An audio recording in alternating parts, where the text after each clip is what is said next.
Well, hello. This is Harry Briley, and I am showing off this morning the Sundstrand calculator that belongs to the Livermore Heritage Guild. This calculator was, in essence, the top-end personal computer in 1923. The Sundstrand line of this particular model came out in 1920, and this subtract key right here came out in 1923, and that's how I'm able to date it. Now, this particular machine might be older, might be newer, but the subtract key guarantees that it's is of the model type that was started in 1923. Well, I got the privilege of repairing this machine, and I want to show off how it worked. And thank you for watching this short video as I do so. So let's start out.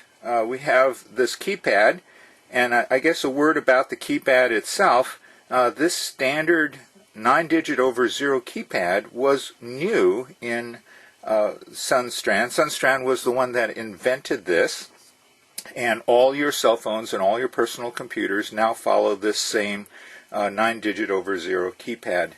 But at the time it was remarkable, and the user manual for this machine goes into a lot of detail of how to use this number pad. They called it a stripped down keyboard because you only needed a few buttons.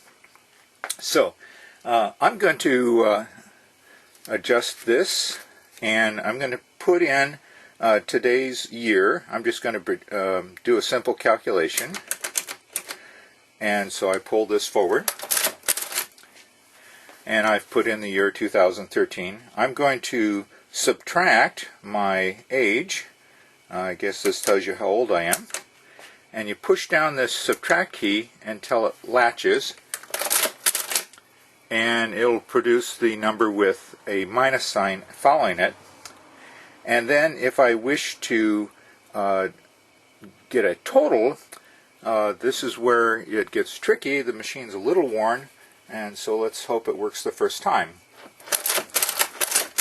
And there it is. So it says that's my birth date. No, it isn't, because I needed to clear it. So to clear the machine first, which I should have done before this video, is push down the total button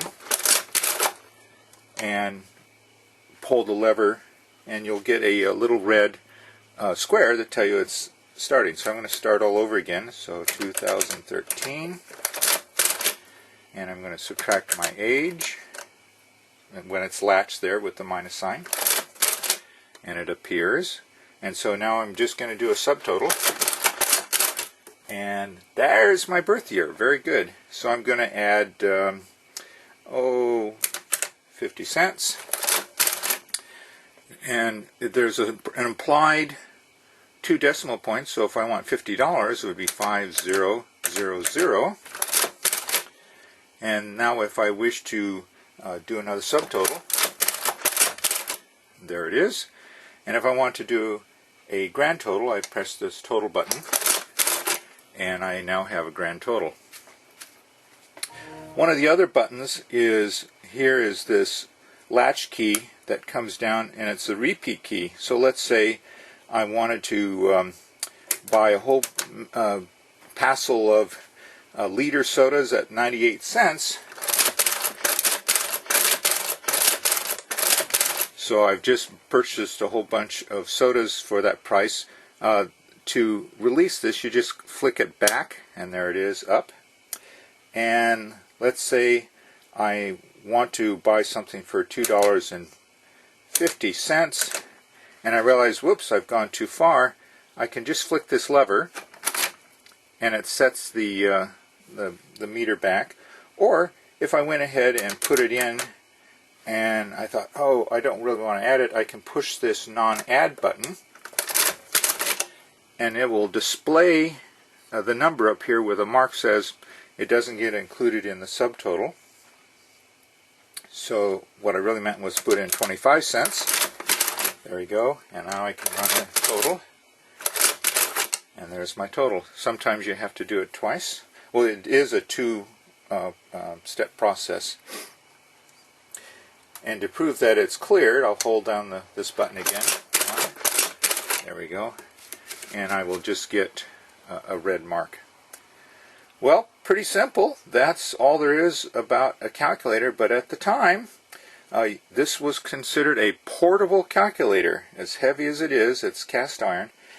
You could pick it up and carry it out to your shop floor or the loading dock or any place where the activity was going on and you were wanting to do tallies of weights or lumber or whatever without electricity. So this is pretty novel. This is your portable calculator.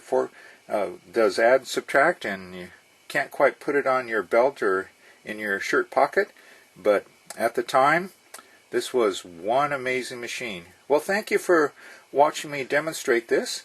This is Harry Briley, and I'm showing off the Sundstrand 1923 adding machine calculator for the Livermore Heritage Guild.